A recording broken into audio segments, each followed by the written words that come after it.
Welcome to Her Agency, the podcast. I'm your host, Brandi Rand. This is a space curated for Black women in advertising who are bold enough to pick up the pen, write the brief, take up space, and own their agency.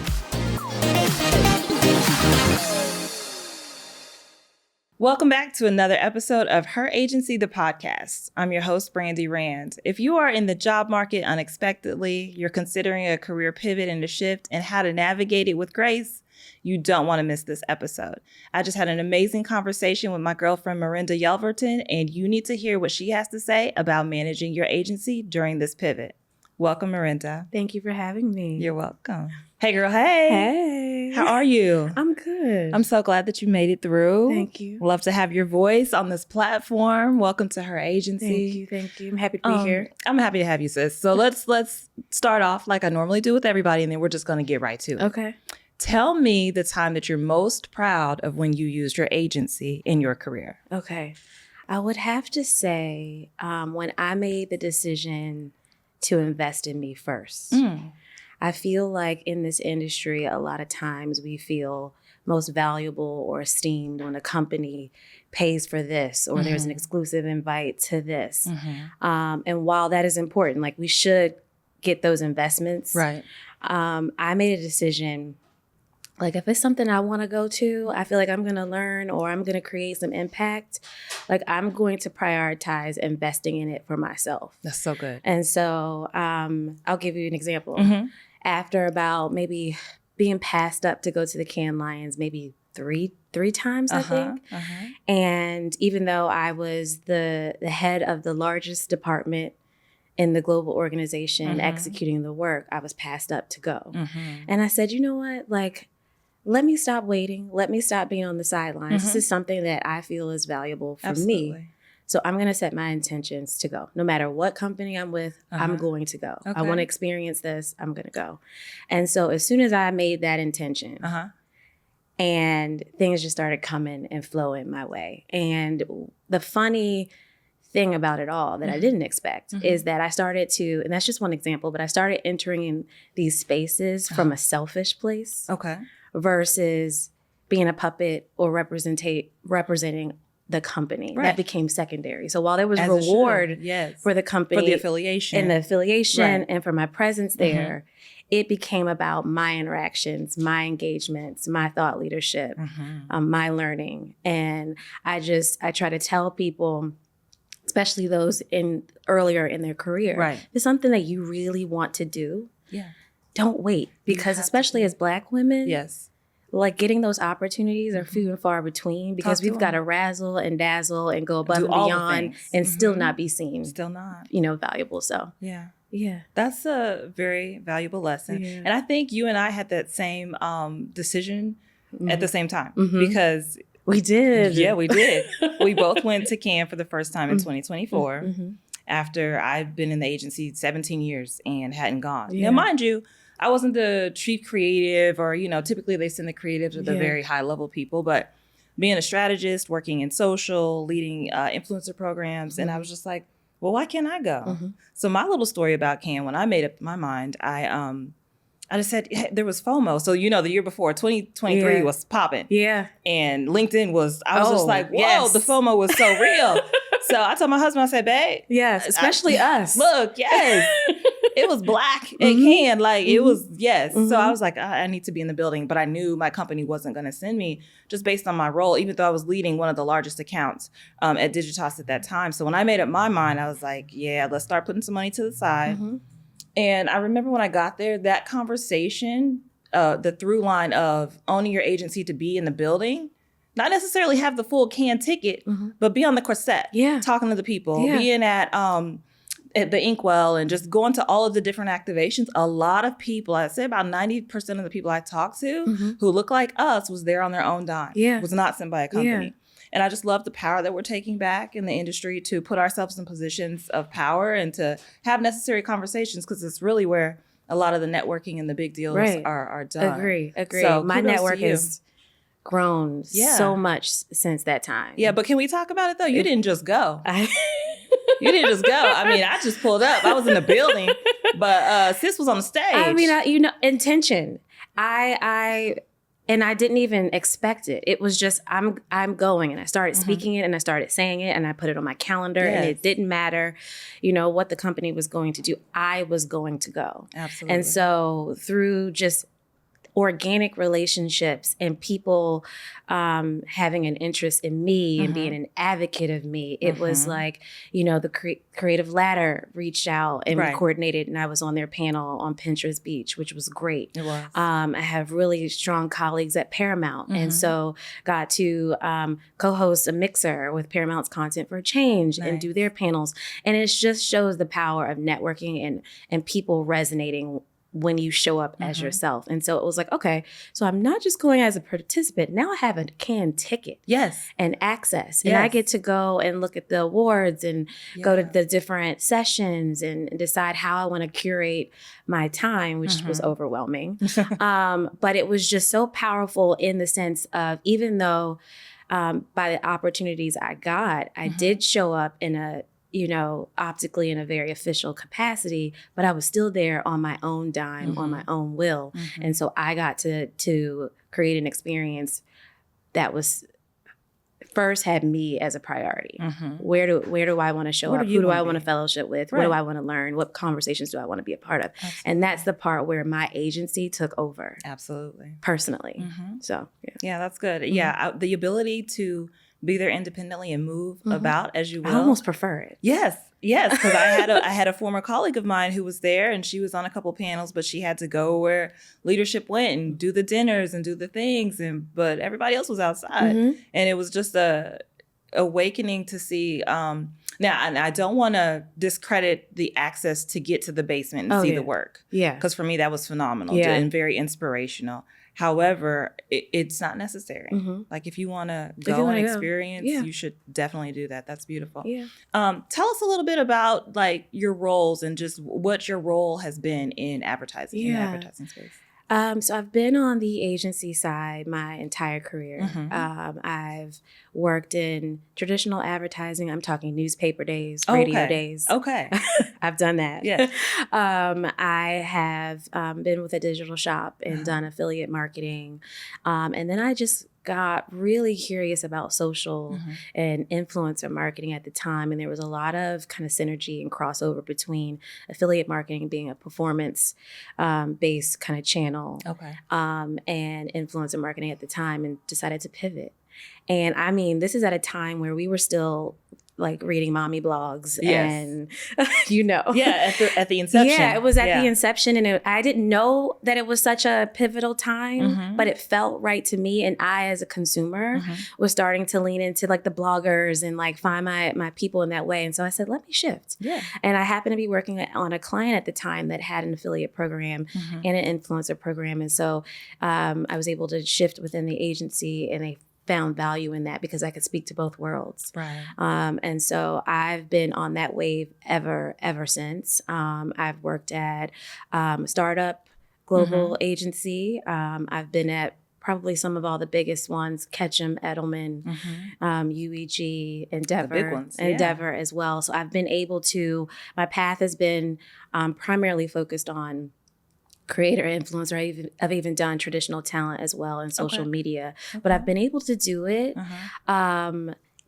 like on the agency side, but in different entities that like have a base of like, we're traditionally known as a PR agency, and being able to show up in that space, being in a creator-led organization and seeing the difference. So I've got some different perspectives around how to do it. That's beautiful. Coming from different places. But I've worked with tons of brands across the board. Yes, you have. We'll get into that because but what I love about you and what you said is just you kind of had different perspectives at different agencies. I think our stories are so similar. Yeah, no, I can't wait to chat a little bit more offline, because I too have been at every type of agency: sports marketing, PR, a legit 100% social media agency, multicultural and general market. Oh yeah. Oh yeah. This is a lot of difference. Yeah. And then I was just like having flashbacks of like the mommy blogger days, because I was going to blog her on behalf of my company. Yes.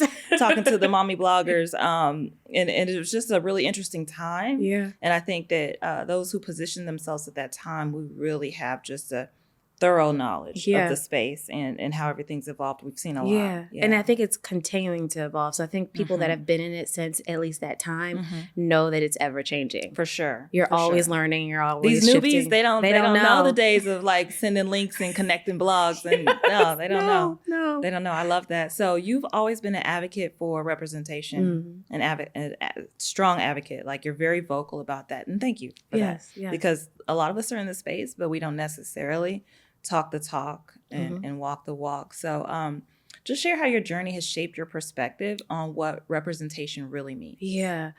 I think, for me, when I shifted into more of a company leadership kind of role, I had to sit with myself to figure out, okay, how do I want to show up in this kind of capacity that I have never been in before? And so I not only try to lead from a place of empathy, but I try to lead from a place of where I can relate, because I think about, what did I need when I was in my early career? What did I need when I was first starting out? What did I need when I had this challenging situation, or, this exciting situation? What did I need? And so that has been kind of the blueprint for me in terms of how I show up. And by default, because I show up from that place, I get to speak from my truth and be real. And what I've noticed is that from my coworkers to my direct reports, my teams, departments, they value that, because I'm going to say the thing that no one says. You will. You will say the thing. I will say the thing. Yeah. And it doesn't, and I don't say it, I say the thing that no one says. And it's not to say that I don't, I'm not nervous or I don't second guess or have to evaluate, is there concern with this? Am I going to be canceled for this? But then I think about the engagement I get back, or the one-on-one conversations, or the people that are like, you see me, you hear me. I feel validated. I feel validated. I feel empowered to do the same. And to me, that is, from a personal place, company aside, doesn't matter what company I work from, that is important to me. And so I've just, I continue to show up in that way. I continue to flex that muscle, because one, the reward is in the work. People feel safe and empowered, and they produce great work as a result of being able to say, like, I'm being led by a leader I believe in, I relate to, who gets me. And so from a bottom line perspective, there's value there. But from a person to person, I have people that I've worked with years ago that still engage with me, reach out to me. Yeah. And it's like, I'm like, that's because I just showed up as me. Yes. Yeah. Yes. And you made sure your mic was hot. Yeah. Yeah. That's beautiful. and I think that's one of the ways that you've owned your shit. Yeah. You talk about that a lot, owning your shit. And I love that, because that's what we're doing this year. Yeah. We're no longer playing small. We're no longer letting people write our story. What does own your shit really mean for you? Besides that beautiful example, what? I think being honest about the good, the bad, and the challenging. I think a lot of times as Black women, we are in position, especially when it comes to our ambition, to also survive. Yes. And that can mean a lot of different things and take shape in a lot of different ways. And so I have just had to try to continue to root myself in, like, what's the most important thing for me. And so that's really it. That's really the guiding principle for me. I love that. Yeah. It's so easy to get lost in this industry, supporting the agencies that we're affiliated with, pushing forward the brands, creating the work. How do you stay so steadfast in making sure your personal brand is at the forefront of everything you do? I had to learn that was important.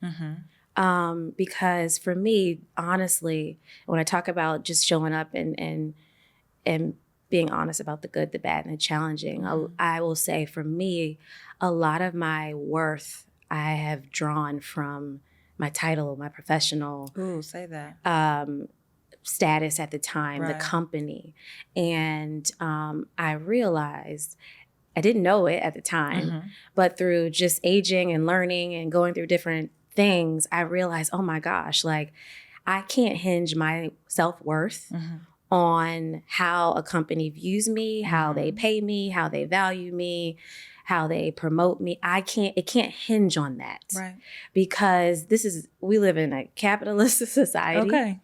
and you know, this may be, you know, the thing that people don't say, they will throw you away in a second, right? For sure. And so when I noticed that, you know, circumstantial things, whether it was 2020 and layoffs, recession, whatever, and those things can change in an instant. In a heartbeat. Yeah. I knew, and I had to realize, and I'm still working on this, that if I hinge my value on this, I'll never be steady within myself. I will never have a strong foundation within myself because it hinges on this one thing outside of me. Absolutely. And so just doing the work, therapy is amazing. It's key. It's key. I've been in therapy since 2019. I love that for you. Yes. I wish that for everyone else. That's a big deal. But learning, and I still am learning to find value and foundation within myself, unattached to anything else. That's beautiful. Speaking of therapy, because I was going to get into it, but let's pivot. Let's do it. You made a post on LinkedIn. Okay, so if y'all are not following her, please do on LinkedIn. When we talk about a truth teller and a torch carrier, she is that girl. But you posted about your paradigm shift when you spoke with your therapist in a post of like how you should react to things that happened to you. And you spoke very deeply about your mindset. And, you know, you did publicly post about going through a layoff and just dig into it a little bit more for everyone who's not aware of your mindset of saying, you know what, I'm not laid off. This is going to be a sabbatical. Yeah. How do we get there? Yeah, I think, that's good. I think, right now the job market is very tough. It's trash. It has been. It's just trash. It's trash. Okay. There's so many amazing, talented people that are not working right now, especially in Hollywood.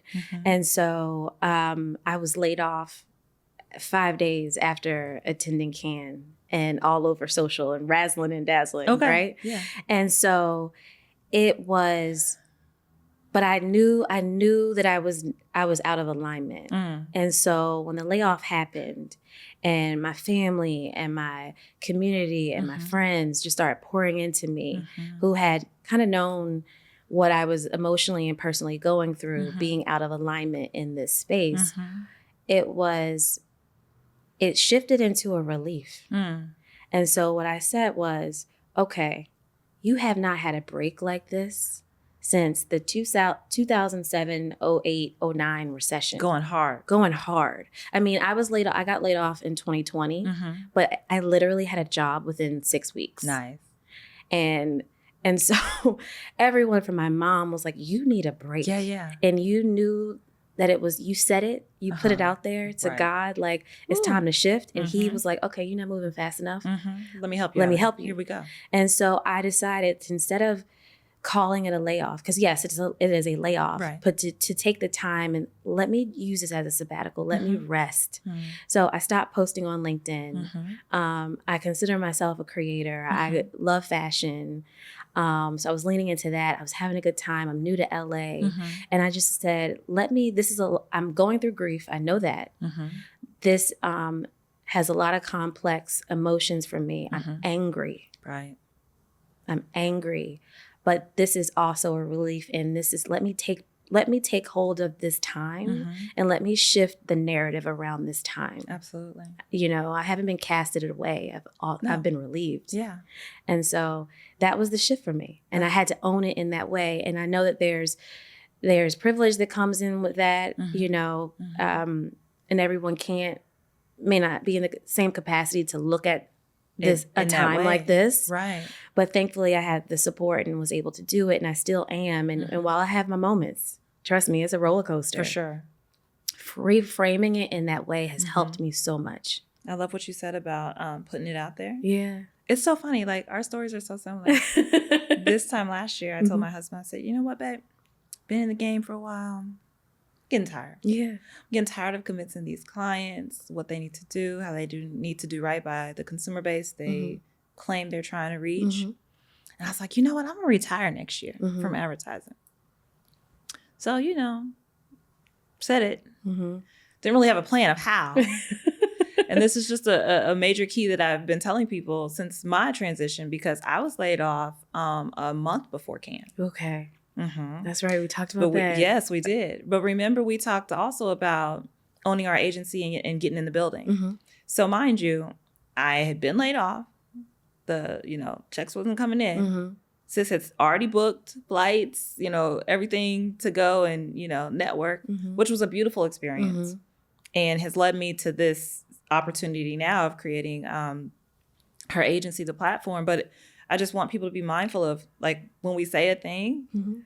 Oh, yeah. Got to add a little bit of clarity to that bad boy, because how it might show up might not be the way you intend. But the beautiful part about your story, and I think what I'm experiencing with mine, is the attitude and the approach we took to the thing. That's often seen as a difficult time. My life's falling apart. As I scroll through LinkedIn, there's so many. Oh, my gosh. There's so many layoffs happening right now. So much. I had to guard myself a bit mm-hmm. and ration my time on the platform mm-hmm. because granted, like, you're going to sympathize with people, but mm-hmm. it's also defeating in the sense of, like, I have to remember my journey is my journey. My story is my story. What's meant for me is meant for me.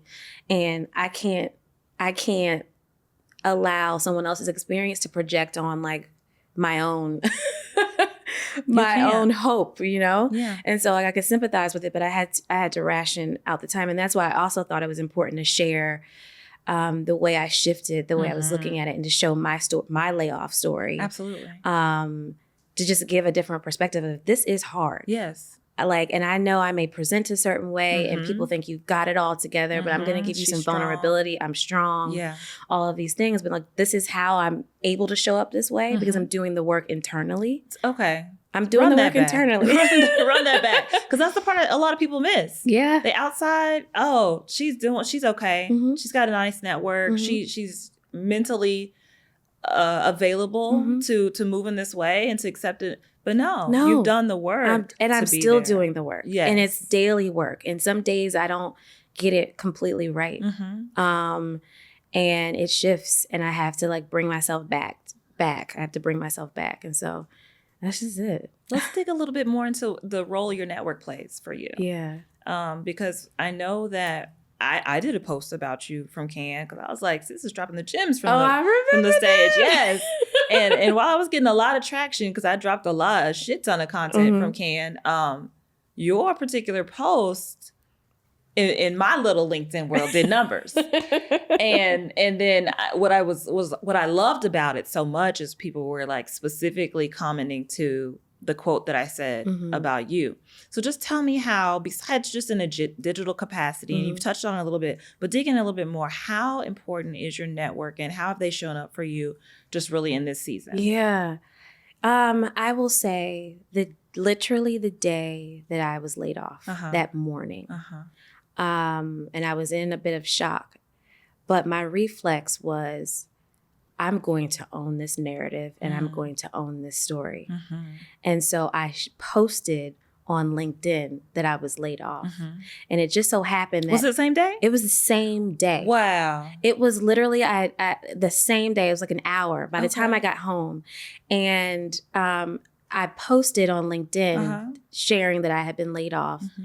And it was just like, I just knew that, like, I had to control this narrative. Mm-hmm. I was going to speak truth to it, but I wasn't going to hide. I wasn't going to be quiet. Mm-hmm. I wasn't going to, like, I needed to share it. Right. And I didn't, that was the only intention. Yeah. It was that I need to speak truth to what just happened. Yeah. And before where I'm my at. DMs get hot and people are like, hey, I heard, or what's going on. Or for it to be silenced, because it happened right before, it happened as everyone was going off for, like, the July 4th holiday. And I needed to own the story. Right. And when I tell you that post blew up, and the reposts and the DMs, and the revelation for me was, you just don't know how people see you and view you, and who's watching your moves, and who respects your moves, and is watching your accomplishments or your affiliations or accolades, until these times happen. And I got so many, my network just pouring into me. People reposting, people giving me a word, people validating my experience, people sharing with me their experiences. Right. lending a hand, people who just wanted to have a one-to-one with me, just impressed. And, and so that just opened, and I didn't anticipate that. Right. I didn't. Yeah. It was not the goal. It was just, this happened. Right. I'm going to own the story. Yeah. I'm not hiding. Right. And now I need a job. Yeah. So I also need to let everyone know. Yes. And that's been consistent. That's beautiful. And I feel very blessed because it just lets me know how I've been showing up and how I've been engaging with new people and being consistent in that way. Like it's working in the sense that I'm getting and garnering good people and good energy back into my life. Yes. So you are reaping a harvest. I'm reaping the harvest. Let's double click on that because that's what I was going to get into is like the way people have been showing. First of all, the way people showed up for you when you put it out there that you wanted to go and, have a bigger impact and a bigger footprint at Cannes. And you just appeared on like multiple stages and just doing parties, right? That happened. Yeah. Then when you share intimate details of your personal career, even how you're feeling. The other day you was like, I normally don't post on the weekend, but here I am. You get so much feedback, and I absolutely know. Yeah. This is my first time meeting you in person. Yeah. So I know that the energy, the vibes are real. We got the vibes. It's just when when you meet a real one, like this is how it goes down. But I was just so blessed by seeing how people reacted to you, both in person with the success that you had at Cannes so quickly, and then online. Yeah. Talk about how important it is, because I think this is what a lot of people miss. We always want to move and shake. Yeah. We always want to be on the stages, on the panels, and get the promotions and get the awards. Yeah. But a lot of that comes by way of how you treat people, the conversations you have, and the connections you make. Yeah. Let's lean into that a little bit of some advice that you could give people mid-level career, even senior, because some of the old heads, the sages, they need some work on.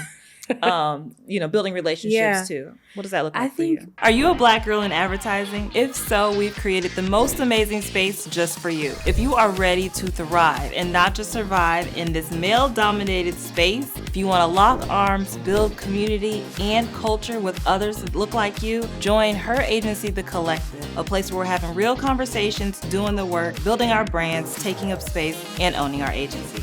See you there. One thing that I try to share and remember is that people will never forget how you make them feel.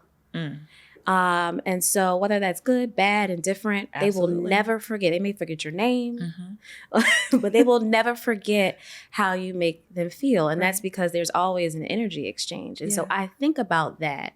I don't allow it to stifle necessarily how I show up, but I'm considerate of that. And I think that's something that we all should be considerate of. And another thing is that I can't sustain anything that's performative. Ooh. So that is a bar. That is a bar. I cannot sustain anything that is performative. I can't. Nice.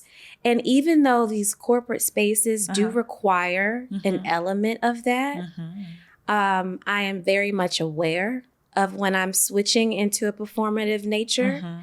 And I'm also very much aware of the detriment that has done on me as a woman, as a Black woman, climbing these ladders in these corporate spaces or being ambitious. I'm very much aware of what that has done to me. Right. And so I can't sustain anything that's performative. So when it comes to showing up online, it's not how can I say the sweetest thing that's tied up in a bow. Right. It's more so just what is on my heart to share. Right. How am I feeling? How am I feeling? Yes. And, and if I'm feeling like this, maybe someone else can relate.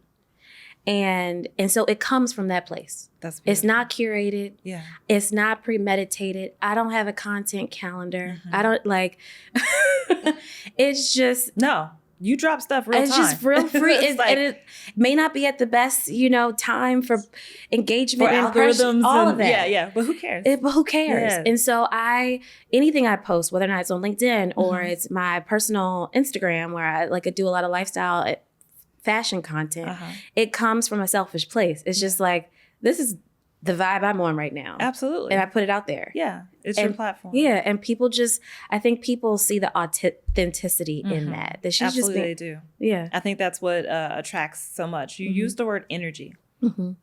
Yeah. So in my role at her agency, I am the CEO.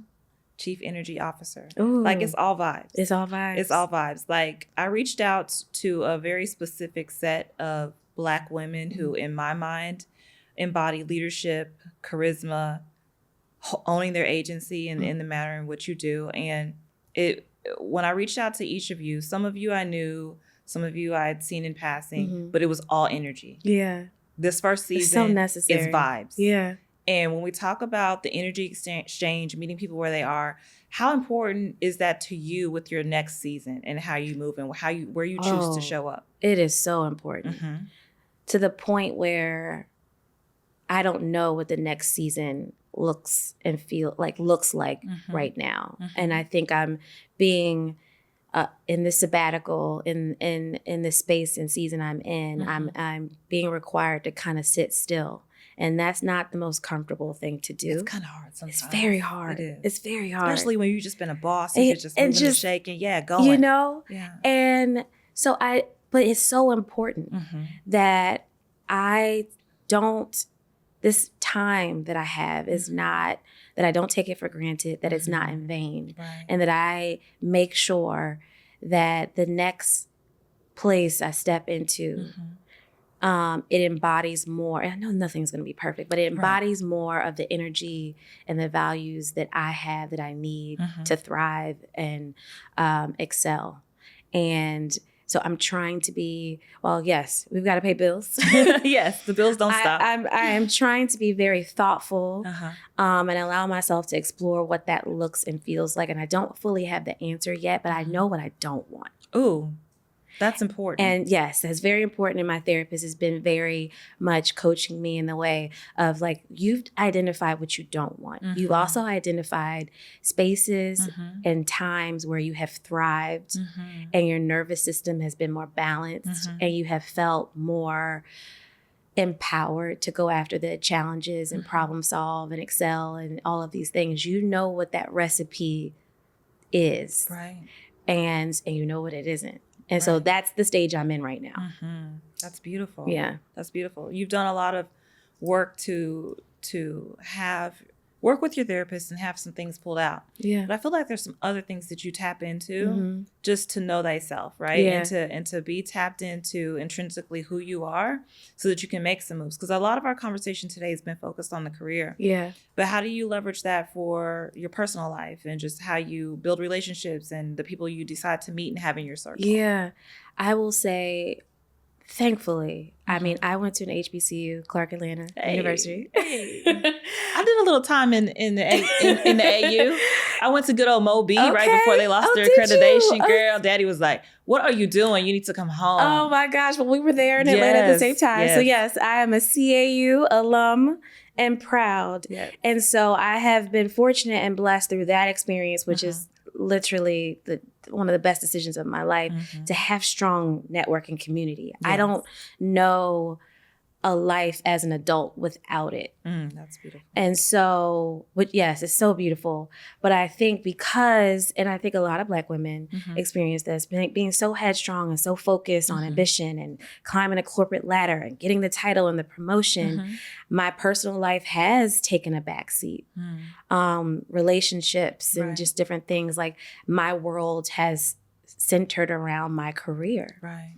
And it goes back to the learning and the lesson of like, I can't hinge my value on these corporate spaces. Yes, your earlier point. And I also can't, hinge like my purpose on my profession either. Anything external. Anything external. And so I think from a personal standpoint, this time, and even in the last couple of years, has really shined a light on how much I have to invest in those areas of my life too. Right.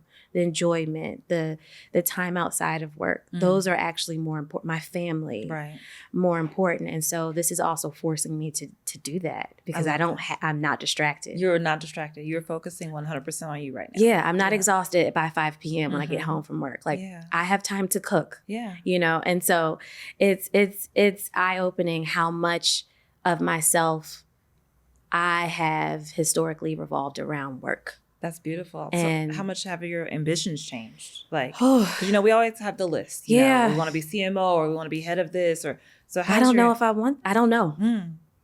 For the That's first, real. I don't That's know. real. I mean, there's a part of me that does, and there's a part of me that's like, okay, it can look different.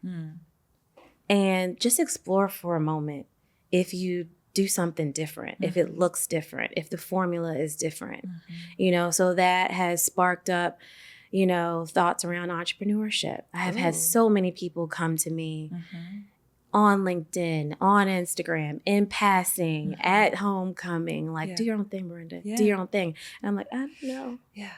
I don't know. But it gives you have time right now to think on it. Explore right? it. I mean, I've even, you know, thought about, okay, how impactful could I be in-house at a brand versus on the outside?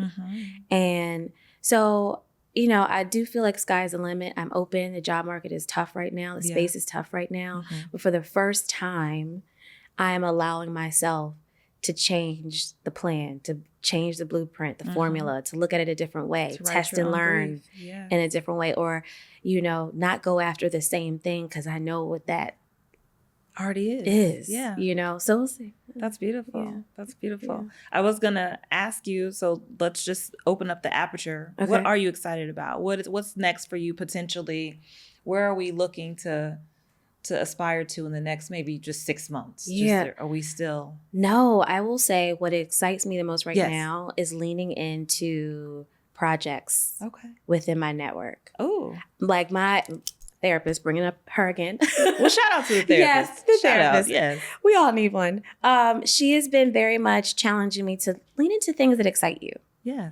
And so I have within my network and my close knit friends all doing like different projects, like podcasts and like opening up like retail shops and different things like that. And so I am just excited to lend my expertise, consultation, hand, support, inspiration, whatever is needed to champion those projects and those endeavors. And I feel like we're in a space and a time, especially post-election, where a lot of Black women are kind of going inward. Like, how can how can we build? How can we build? And like being very much focused on self and our community. And so I think in the next 6 months, I'm just like, open to doing things and leaning into those different projects and endeavors, even if it's just a listening ear, to champion those forward. That's exciting to me. I don't know what it all means, but yes. That's dope. Which is why I was excited. I was like, I'm going to be here in town to do this. Yes. And I love that. And because I know you got a big concert to go to tomorrow, but I love that we made it happen. Yes, we made it happen. You know, let's wrap up by giving the people, just based on this conversation, 3 top takeaways from you. Top takeaways. Yeah, top takeaways of all of the gems. Of all of the gems. I mean, the snippets are going to go crazy. I would say invest in yourself first. Yes. If you can, when you can. Yes. However you can, on whatever scale and level that means. Don't wait. You want something, find a way or make one. Shout out to CAU. Hey. But find a way or make it to happen for you. Because then you can enter in those spaces from a place of personal impact and engagement. And I would say you have to own your story. You have to own your story and your narrative. No one is going to tell it like you. No. And there's power in that. There's so much power in owning your own narrative. And I would say the third thing is empathy.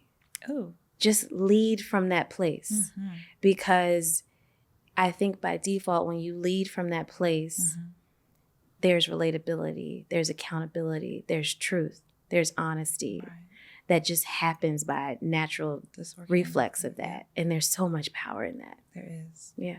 Yeah.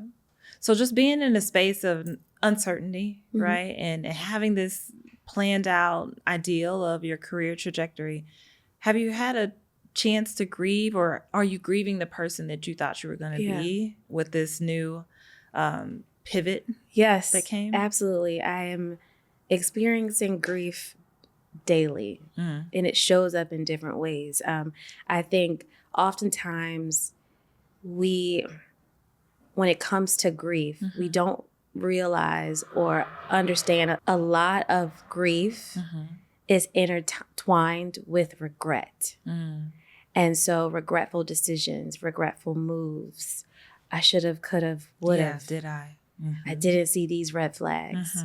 This is what motivated me, and this should have been what motivated me. And so my grief is complex. It is, and it shows up in the most wild ways. I could be meeting someone new and I can't say I am, you know? And so it's like, okay, now how do I identify? Yeah. Who am I? Yeah. You know, and it goes back to like that, let's detach your value from this title, this place. And so it's grief. It's having to work through not internalizing feeling casted away. I did everything.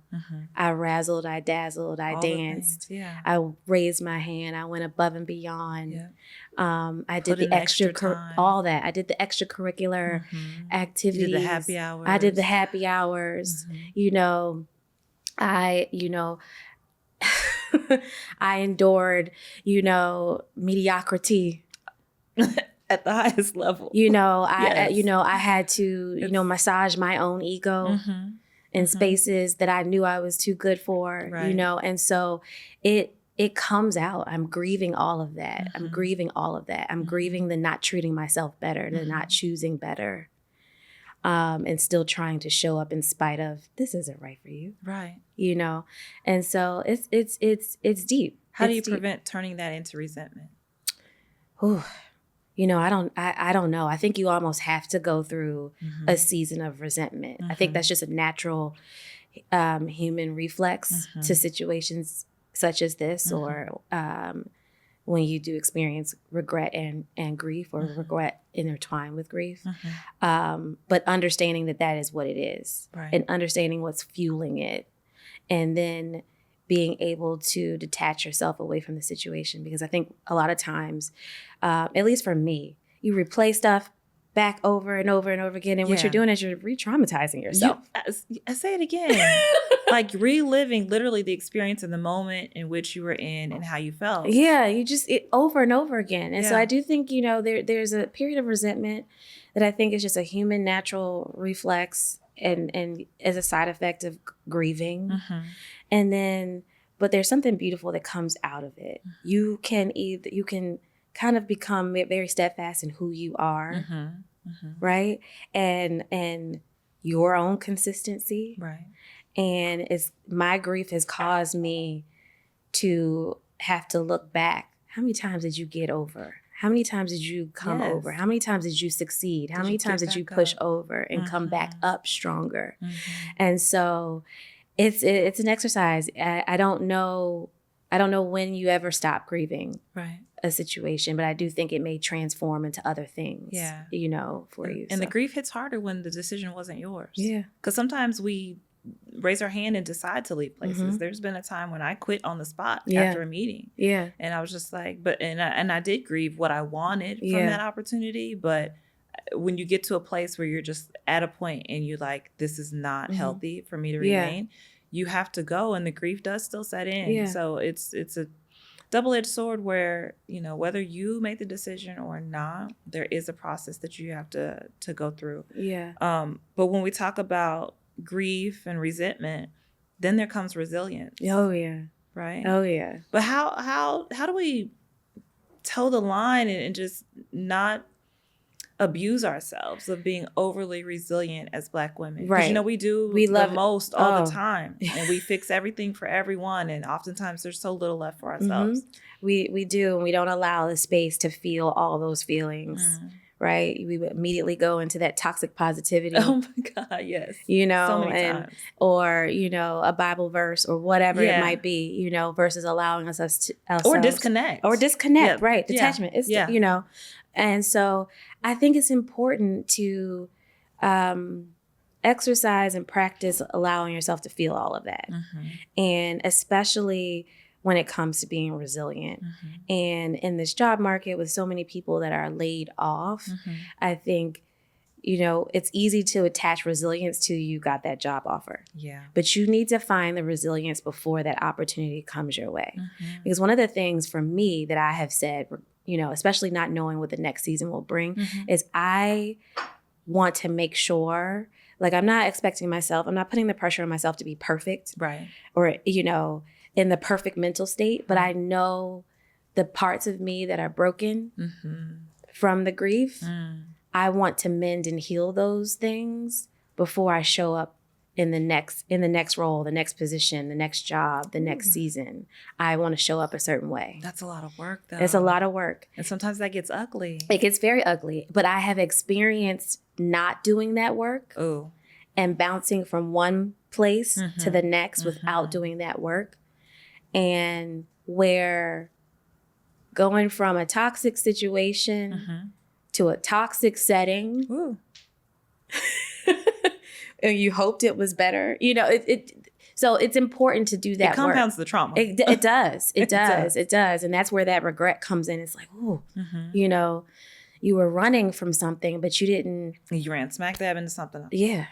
Yeah. So I think the resilience, for anyone that's not working, or anyone that's relating to this or going through the same experience, you have to find it within yourself, outside of the entity, the job offer, the promotion, the raise of whatever. You have to find it outside of that. Yeah. And then once you find it, look internally to do the work.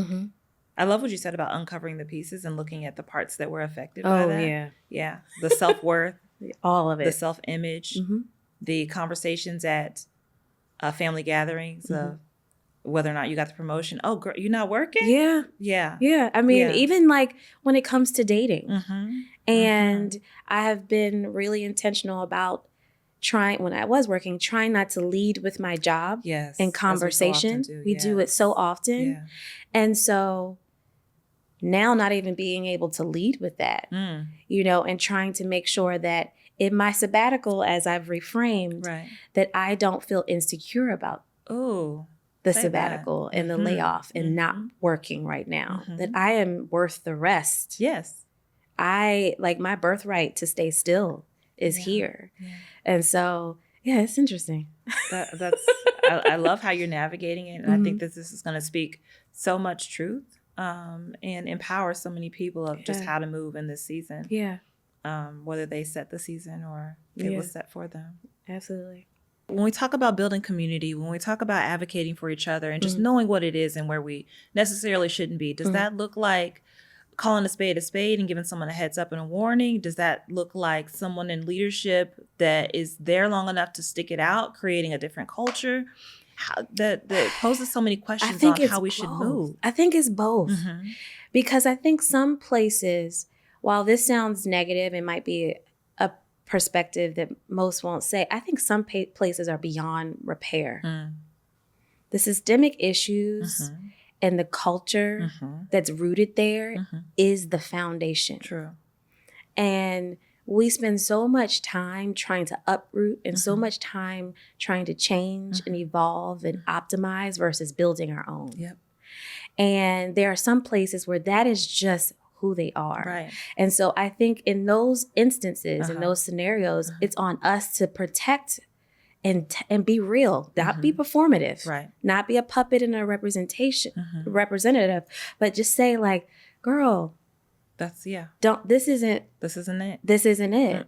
Or in those places where you do see that there is some potential change and it's worth the enduring the all that you need emotional labor. The labor to do that.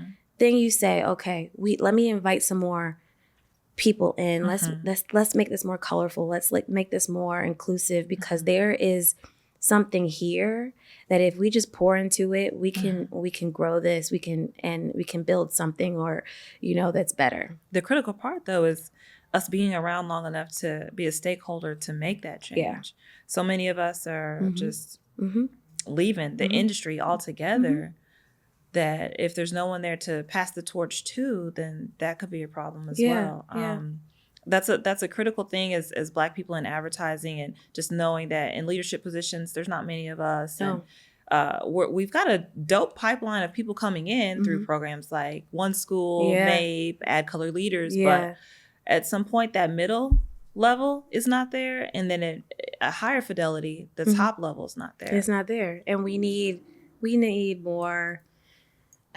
We need to change the C-suite on so many levels. We do, and I think outside of the fairness in that, I think the market and the consumer base calls for it. Absolutely, it does. So, but well, what do we know? What do we know? Yeah. That's good. Thank you so much for joining me Thank today. you for having me. It's been more than a pleasure. Yes. And again, y'all follow her on LinkedIn. I mean, if you want to keep it real, feel seen, feel validated, and know what's good in the industry. Yes. Follow my girl, Marinda. Thank you, Brandi. You're welcome. Yay.